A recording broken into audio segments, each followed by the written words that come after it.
Welcome to The Explainer. You know, we all have that gut reaction when we see someone being, well, a little too nice, a little too complimentary, and we tend to write them off as weak. But what if that's totally wrong? Today we're going to look at a really interesting idea that flips that on its head and asks a pretty provocative question. What if that weakness is actually their weapon? So yeah, let's just dive right in. I want you to really think about this for a second. When you see someone laying on the praise super thick, or just being overly deferential, what's that little voice in your head say? Do you immediately think, oh, that person's weak?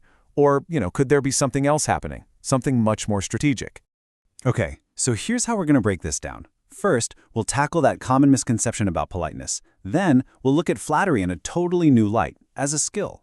After that, we'll explore this idea of two different kinds of power, and we'll see how knowledge can literally change a person from the inside out.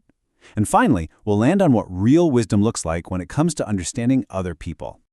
All right, first up, let's really dig into that initial feeling, that gut reaction most of us have when we see someone, laying it on a bit thick. So, the source material we're looking at today uses this specific Korean term, abu. And listen, this isn't just about giving someone a nice compliment. Abu is that deeper, more intentional kind of flattery. It's the kind that can feel kind of servile, and you just know it's aimed at getting something in return. And yeah, our first instinct, almost like we're programmed, is to be suspicious of that, right? We see it as a character flaw. We think that person is weak or insecure, or worse, they're trying to manipulate us. But what if that knee-jerk reaction is just missing the point entirely? Okay, but what if we've been looking at this completely backwards? I mean, what if we just throw that whole idea out the window and look at it from a new angle? This is the big idea from the source.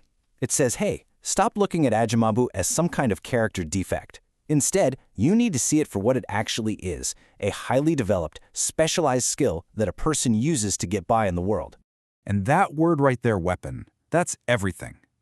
The source isn't just framing this as some kind of passive coping mechanism. No, it's a strategic tool for someone who doesn't have other kinds of power, like status or money or deep knowledge.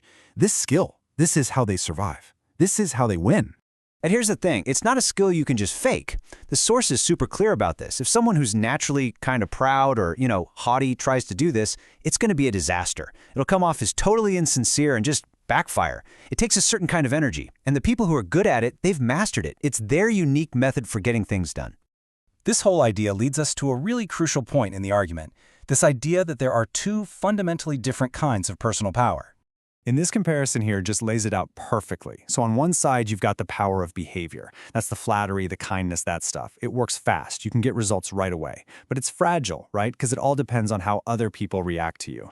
But then on the other side, you've got the power of knowledge. And that's deep. It's lasting, and it builds real independent strength.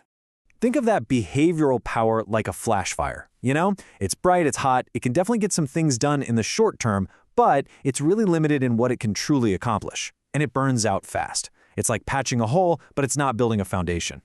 But the power of knowledge, that's totally different. It's substantial. It's like slow to build for sure, but it becomes thick and has real depth. It lets a person tackle way bigger, more complex challenges and creates this lasting influence that behavioral power it can't even touch. So does this mean if someone's operating with the power of behavior, they're just stuck there forever? Absolutely not. And this is where it gets really interesting because we start to see a path for real transformation. The source describes this really beautiful, almost organic process. So a person starts out and they're relying on these behavioral skills to survive. But then they start to pick up real substantive knowledge. And as they do, something starts to shift. The need for those old tools, it just starts to fade away on its own. I love this way of thinking about it. Imagine a person's inner self is like a big container. As you start filling that container with the dense, heavy energy of real knowledge, it literally pushes out the lighter, less substantial stuff, like those servile behaviors. The more knowledge you pour in, the less room there is for anything else. And this is the absolute key. You don't get rid of these behaviors by shaming yourself or forcing yourself to stop. No, you make them obsolete. As that inner core of knowledge and self-worth gets stronger and stronger, the need to rely on what other people think of you, on those little behavioral tricks, it just withers away. Okay, so this all leads us to the final and honestly the most profound takeaway from this whole perspective. It's all about what it really means to be a person of knowledge. So the source brings up another Korean term, jishik-in. It translates to something like intellectual or a person of knowledge. But here's the twist. It redefines it.